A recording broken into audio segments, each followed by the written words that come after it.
دیکھیے کنویں میں، اب آج کل تو وہ کنویں اس طرح کے ہیں نہیں، دیہات میں تو ہے، کنویں میں کتا گر گیا، بلی گر گئی، مردار ہے کنویں کے اندر، کنویں کا پانی حرام ہو گیا، نجس ہو گیا، لیکن آخر کو راستہ تو ہے نا بھائی، اتنا پہلے تو اس کتے کو یا اس بلی کی لاش کو نکال کے باہر پھینکو، اور پھر اتنے ڈول اور نکال کر باہر پھینک دو، پھر وہ پانی صاف ہے۔ اس کا کیا نام ہے؟ کفارہ۔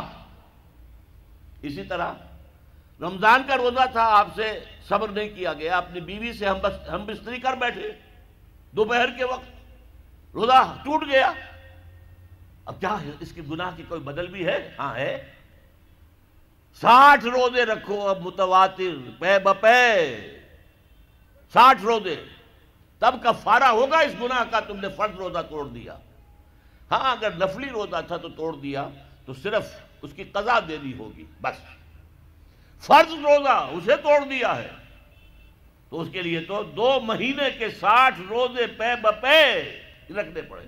تو اب ہم جو کفر کے تحت زندگی گزار رہے ہیں اور اس اعتبار سے اللہ کی نگاہ میں ہم کافر ہیں، لیکن سوال یہ ہے کہ جائیں تو کہاں جائیں، کریں تو کیا کریں؟ نظام کفر کا ہے۔ قرآن کہتا ہے وَمَن لَّمْ يَحْكُم بِمَا أَنزَلَ اللَّهُ فَأُولَٰئِكَ هُمُ الْكَافِرُونَ، جو لوگ قرآن کی، اللہ کی اتاری ہوئی شریعت کے مطابق فیصلے نہیں کرتے وہی تو کافر ہیں۔ کافر کسے کہتے ہیں؟ اقبال نے کہا نا، بتوں سے تجھ کو امید ہے، خدا سے نومیدی، مجھے بتا تو صحیح اور کافری کیا ہے؟ تمہاری ساری امیدیں امریکہ کے ساتھ وابستہ ہیں، وہ مسئلہ طے کرا دے، وہ یہ کرا دے، وہ کرا دے، وہ معاملہ ہمارا، وہی تو سب سے بڑا چور وہی ہے، سب سے بڑا ڈاکو وہی ہے، سب سے بڑا اسلام کا مخالف وہی ہے، اور اسی کے پاس ہم جاتے ہیں۔ قرآن کا فتویٰ تو یہ کہ تم کافر ہو، ہاں انفرادی طور پر تم مسلمان ہو، اجتماعی طور پر قومی سطح پر تم کافر ہو۔ وَمَن لَّمْ يَحْكُم بِمَا أَنزَلَ اللَّهُ فَأُولَٰئِكَ هُمُ الْكَافِرُونَ، یہ چھٹا رکوع ہے سورہ مائدہ کا، اور پھر فرمایا وَمَن لَّمْ يَحْكُم بِمَا أَنزَلَ اللَّهُ فَأُولَٰئِكَ هُمُ الظَّالِمُونَ، جو اللہ کے اتارے ہوئے قانون کے مطابق فیصلے نہیں کرتے وہی تو مشرک ہیں، اللہ کے حکم کو چھوڑ کے کسی اور کے حکم پر فیصلہ کر رہے ہو، اس سے بڑا شرک کیا ہوگا؟ اور تیسری مرتبہ فرمایا وَمَن لَّمْ يَحْكُم بِمَا أَنزَلَ اللَّهُ فَأُولَٰئِكَ هُمُ الْفَاسِقُونَ، وہی تو فاسق ہیں، فاجر ہیں، وہی تو سرکش ہیں، وہی تو باغی ہیں، وہی تو غدار ہیں اللہ کے، جو اللہ کی شریعت کے مطابق فیصلے نہیں کرتے۔ اب ان 3 آیتوں کے روح سے سمجھ لیجئے ہم کہاں کھڑے ہیں، کیا کر رہے ہیں۔ دیکھیے میں آپ کو ایک مثال دیتا ہوں، ہماری آبادی کا میں سمجھتا ہوں اکثریت تو وہ ہے جو نماز روزے کی بھی پابند نہیں ہے۔ ان چیزوں کا چرچا شہروں میں زیادہ، دیہات میں بہت کم رہ گیا، بہت کم، بہت کم، اور ہماری 70% آبادی دیہات کے اندر ہے۔ اچھا جو نمازیں پڑھتے روزے رکھتے ہیں، خاص طور پر شہروں کے کاروباری لوگ، وہ بلیک مارکیٹنگ بھی کرتے ہیں، وہ حسابات بھی غلط دیتے ہیں، جھوٹ بولتے ہیں، جھوٹ یا حلف اٹھاتے ہیں کہ یہ حساب ہم حلفیہ میں کہہ رہا ہوں یہ حساب صحیح ہے، جبکہ حساب غلط ہے۔ سودی کاروبار کرتے ہیں، اپنے کاروبار کو بڑھانے کے لیے سود کا قرضہ لیا ہے، سودی قرضہ لیا بینک سے، اپنی بلڈنگ بنانے کے لیے بہت بڑی قرضہ لیا ہے بینک سے، تو ان کی عبادت کیا ہوئی؟ وہ اس آیت کے ذیل میں آ گئے کہ نہیں؟ افتؤمنون ببعض الکتاب وتکفرون ببعض فما جزاء من يفعل ذلك منكم الا خزي في الحياة الدنيا ويوم القيامة يردون الى اشد العذاب وما الله بغافل عما تعملون۔ لیکن میں ان کو بھی چھوڑتا ہوں۔ فرض کیجئے ایک شخص ہے، نماز پڑھتا ہے پوری 5 وقتہ مسجد میں، رمضان کے روزے رکھتا ہے، اور بھی اللہ توفیق دیتا ہے، ایام 20 کے روزے رکھ لیتا ہے، یا ہفتے میں 2 روزے رکھتا ہے، سوموار کے اور جمعرات کے وغیرہ، زکوٰۃ دیتا ہے، کاروبار بھی سارے حلال کر رہا ہے، حرام نہیں کر رہا، سود میں بھی براہ راست ملوث نہیں ہے، نہ پیسہ سود پہ اوپر بینک میں رکھ کر سود کھایا، نہ سود پر قرضہ لے کر کوئی اپنا کاروبار بڑھایا، نہ کوئی اپنا کارخانہ لگایا، نہ کوئی اپنے بلڈنگ اونچی بنائی، پردہ بھی اس نے اپنے گھر میں بالکل شرعی نافذ کر دیا، وہ اس پورے اسلام پر کاربند ہے جس میں وہ کاربند ہو سکتا ہے اس وقت، لیکن وہ اس قوم کا فرد ہے جو قوم اللہ کے فتوے کے مطابق کافر قوم ہے، جو اللہ کے فتوے کے مطابق مشرک قوم ہے، جو اللہ کے فیصلے کے مطابق فاسق و فاجر قوم ہے۔ قوم کے فرد تو ہم اسی کے ہیں۔ چور کا ہاتھ تو نہیں کاٹا جا رہا، ڈاکوؤں کو وہ سزا تو نہیں جا رہی سورہ مائدہ میں جو آئی ہے، ان کے ہاتھ اور پاؤں مقابل سمت سے کاٹ دیے جائیں، یا یہ کہ انہیں ملک سے باہر دفع کر دیا جائے، قتلوا تقتیلا، ان کے ٹکڑے کر دیے جائیں۔ ڈاکوؤں کو کوئی سزا ملتی ہے ایسے؟ اول تو پکڑنے کا کیا سوال، پکڑ گئے تو رشوتیں دے کر چھوٹ جائیں گے۔ یہاں تو عدل بھی جو ہے خریدا جا سکتا ہے بڑے آرام سے، اور نہیں تو 4-6 مہینے جیل میں رہ لیں گے۔ وہاں بھی ان کا بڑا راج ہوتا ہے، جو ڈاکو ہوں ان کی تو ہیبت ہوتی ہے، جیل کے صدری خود ان سے ڈرتے ہیں، ساری چیزیں حرام ان کے پاس وہاں بھی پہنچتی ہیں، جیل کے اندر نکل آئیں گے۔ اللہ اللہ خیر صلی اللہ۔ کہیں شرعی سزا دی گئی کسی ڈاکو کو؟ یہاں کہیں کسی زانی کو؟ اب زانی فرض کیجئے، واقعہ یہ ہے کہ کسی کا بھی جرم زنا ثابت کرنا بہت مشکل کام ہے کہ 4 گواہ موجود ہوں جنہوں نے آنکھوں سے دیکھا ہو۔ یہ جتنے رجم ہوئے حضور کے زمانے میں، وہ ان لوگوں نے خود آ کر کہا ہے اللہ کے رسول ہم سے وہ خطا ہو گئی ہے جس کی سزا رجم ہے، ہمیں پاک کر دیجئے، ہمیں سنسار کر دیجئے۔ حضرت معاذ اسلمی نے اسی طریقے سے اپنے آپ کو پیش کیا، غامدیہ خاتون نے اسی طرح اپنے آپ کو پیش کیا، لیکن جرم ثابت کیسے کیا جائے کسی پر؟ وہ تو اقرار کر رہے ہیں، تو ان کو سزا ہو گئے، رجم ہو گئے۔ لیکن سوال یہ ہے کہ کوئی عورت حاملہ ہو گئی ہے، اس کا تو ثابت ہو گیا نا کہ زنا کیا اس نے۔ اگر وہ شادی شدہ نہیں ہے تو پھر اس کا حمل جو ہے وہ تو سامنے آ گیا، کیا اس کو کہیں سنسار کیا گیا؟ یا فرض کیجئے بیوہ ہے، اب حمل ہو گیا اسے، کون سا حمل ہوا ہے، حلال کا یا حرام کا؟ اسے کوئی سزا دیتے ہو تم؟ ابھی تو یہ بڑی بحثیں چل رہی ہیں، حدود قوانین جو بنائے گئے تھے وہ بڑی جلدی میں بنائے گئے تھے، کچھ خلا اس میں رہ گئے ہیں، لیکن اصل میں جو لوگ شور مچا رہے ہیں وہ ہیں جو کہتے ہیں کہ یہ اسلامی سزائیں وحشیانہ ہیں۔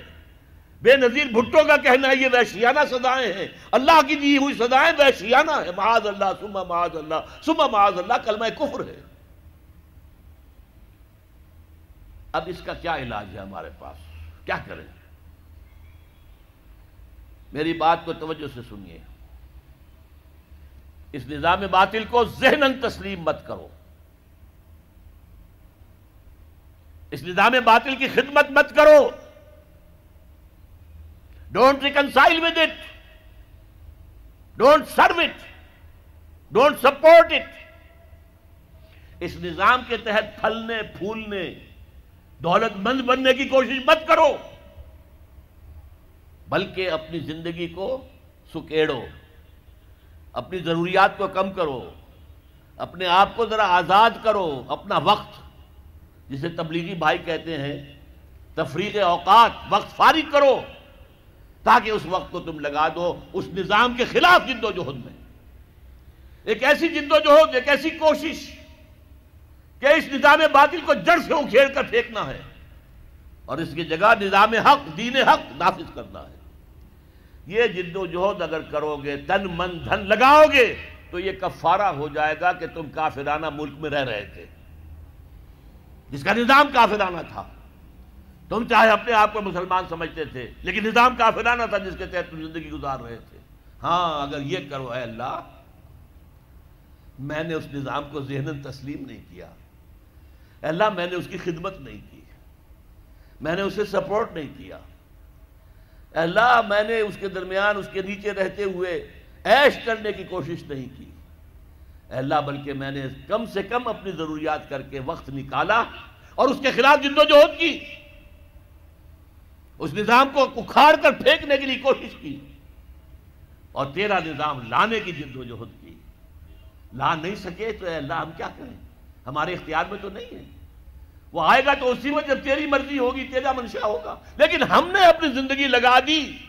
اگر تو یہ ہے تو کفارہ ہو گیا، اللہ کے عذاب سے آپ بچ جائیں گے۔ اگر یہ نہیں کہہ سکتے، آپ تو بھر اپنے باطل نظام میں رہ رہے ہیں، عیش کر رہے ہیں، اور آپ پھیلنے پھلنے پھولنے کی کوششیں کر رہے ہیں، اور زیادہ عیش مل جائے اور زیادہ آسائشیں مل جائیں، بڑا مکان بنا لوں اور بڑا محل بنا لوں اور بڑی حویلی بنا لوں اور کاروبار پھیلا لوں، ایک مل تھا 2 بن جائیں، 2 کے 3 ہو جائیں۔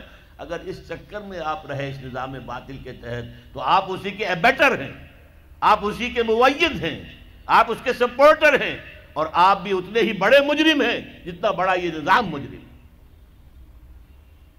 یہ ہے وہ بات جو میں نے سمجھی ہے قرآن مجید کے مطالعے سے، حدیث نبوی کے مطالعے سے، سیرت نبوی کے مطالعے سے، کہ اگر ایک شخص باطل نظام کے تحت زندگی گزارنے پر مجبور ہے، مجبور کیوں ہے؟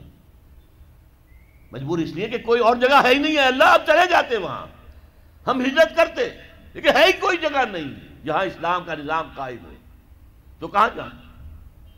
پھر وہی شعر سنا رہا ہوں، کس طرف جاؤں، کدھر دیکھوں، کسے آواز دوں، اے ہجوم نامرادی دل بہت گھبرائے ہے، کیا کریں؟ رہنا تو یہی ہے، لیکن رہو یہاں، لیکن یہاں رہو ریوولٹ کرتے ہوئے، بغاوت کر کے اس نظام کے خلاف، لیو انڈر اٹ انڈر پروٹیسٹ، خوش دلی کے ساتھ نہ رہو، مجبوراً رہو، جیسے کہ جیل میں رہا جاتا ہے، کوئی خوش دلی کے ساتھ جیل میں نہیں رہتا، لیکن رہو۔ اور حضور نے فرمایا الدنیا سجن المومن و جنت الکافر، یہ دنیا تو مومن کے حق میں جیل خانہ ہے اور باغ ہے کافروں کے لیے، تو جیل خانے میں جیسے رہتے ایسے رہو تو تمہارے اس گناہ کا کفارہ ہو جائے گا۔ یہ ہے وہ جہاد، جد و جہد جو فرض عین ہے۔ قرآن مجید میں فرمایا ایک ہوتا ہے مسلمان، ایک ہوتا ہے مومن، دونوں میں بڑا فرق ہے۔ دیکھیے مسلمان تو ہم ہو گئے وراثت کے طور پر، ہمارے ماں باپ مسلمان تھے، ہم بھی مسلمان، تو مومن تو ایسے وراثت میں نہیں بنتا آدمی۔ قالت الاعراب آمنا قل لم تؤمنوا ولکن قولوا اسلمنا، سورہ حجرات کی آیت نمبر 14۔ اے نبی یہ بدو جو ہیں یہ دعویٰ کر رہے ہیں کہ ہم ایمان لے آئے، آپ ان سے کہہ دیجئے تم ایمان ہرگز نہیں لائے ہو، ولیکن قولوا اسلمنا، یوں کہو کہ ہم اسلام لے آئے ہیں۔ ولما يدخل الایمان فی قلوبکم، ابھی تک ایمان تمہارے دلوں میں داخل نہیں ہوا۔ اچھا آپ اگر پوچھیں جی ہم تو چاہتے ہیں کہ ہمیں مومن مانا جائے، بتائیے اس کا کیا تقاضا ہے، کیا ڈیفینیشن ہے؟ فرما دیا گیا، اگلی آیت کیا ہے، 15 آیت، انما المؤمنون الذین آمنوا باللہ ورسولہ ثم لم یرتابوا، مومن تو صرف وہ ہیں جو ایمان لائے اللہ پر، اس کے رسول پر، پھر شک میں ہرگز نہیں پڑے، یقین والا ایمان ہو گیا۔ وجاہدوا باموالہم وانفسہم فی سبیل اللہ، اور پھر انہوں نے جہاد کیا اللہ کی راہ میں اپنے مالوں سے بھی اپنی جانوں سے بھی۔ اولئک ھم الصادقون، صرف ایسے لوگ سچے ہیں اگر وہ کہیں کہ ہم مومن ہیں۔ جہاد کے بغیر تو ایمان ہے ہی نہیں،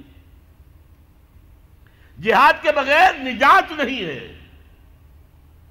آپ نظام باطل کے تحت زندگی گزار رہے ہیں، اس کے خلاف جہاد کیجئے، جد و جہد کیجئے۔ جہاد کے معنی جد و جہد، اس نظام کو بدلنے کی، اسے جڑ سے اکھیڑنے کی۔ چنانچہ سورہ صف میں فرمایا گیا یا ایھا الذین آمنوا، اے اہل ایمان، ایمان کے دعوے دارو، هل ادلکم علی تجارۃ تنجیکم من عذاب علیم، کیا میں تمہاری رہنمائی کروں اس تجارت کی طرف جو تمہیں دردناک عذاب سے چھٹکارا دلا دے؟ نوٹ کیجئے سوال کیا ہے، اگر جہنم سے بچنا چاہتے ہو تو ایک تجارت کرنی ہوگی۔ اب وہ تجارت کیا ہے وہ بھی خود ہی فرما دی، تؤمنون باللہ ورسولہ، وہی بات جو سورہ حجرات کی آیت میں ہے، ایمان پختہ رکھو اللہ پر، اس کے رسول پر، وتجاہدون فی سبیل اللہ باموالکم وانفسکم، اور جہاد کرو اللہ کی راہ میں اپنی جانوں اور مالوں کے ساتھ۔ ذالکم خیر لکم ان کنتم تعلمون، یہی تمہارے حق میں بہتر ہے اگر تم علم رکھتے ہو۔ تو معلوم ہوا کہ یہ جہاد لازم ہے، یہ جد و جہد لازم ہے، یہ ایمان کا لازمی تقاضا ہے، یہ جہنم سے چھٹکارا پانے کی لازمی شرط ہے۔ اگر یہ نہیں کر رہے تو ایمان نہیں ہے تمہارے اندر، اور جہنم سے چھٹکارا پانے کی امید یہ ایک بس تمہارا خیال ہے، تلک امانیہم، یہ تمہارے من گھڑت خیالات ہیں، یہ تمہاری وشفل تھنکنگ ہے، یہ حقیقت نہیں ہے۔